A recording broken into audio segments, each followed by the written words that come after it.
Nako, ayos ba tayo dyan mga kabarangay? Kasama mo ang callboy ng barangay na Tisoy kahit na mukhang palaboy. Nako, binabati natin lahat ng mga nakikipagtutukan ngayon dito sa Campus Radio 92.7. Campus, ayos na ayos yan. Binabati natin lahat ng mga kabarangay natin dyan sa Teachers Camp, Cabinet Hill, sila Carlos, si Maui, si Pauline at saka si Daddy Amor. At syempre nako, balita ko abot na abot tayo dyan sa Dubai Sosyal! Umaabot na tayo sa Dubai. Naku, binabati ko yung aking nanay, ang aking ulirang nanay, ang aking mommy, ang aking mother,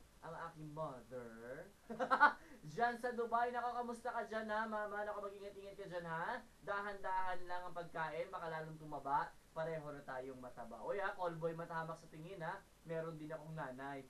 Naku, susunod ako dyan sa Dubai Dapat ay kinukuha nyo na ako dyan. Para naman maayos naman ang buhay ko hindi naman pwedeng palagi mahirap na lang ang callboy. Sumasideline na lang. Ayan mga kabarangay, nako mag-text sa 229-908 o kaya tumawag sa ating campus hotline 444-3312 hanggang 13. At syempre, kasama mo pa rin ang callboy na pasaway, ang Tisoy na palaboy, ang callboy ng barangay na si Papa Gio. Kaya naman itutok mo sa barangay 92.7 Campus. Ayos!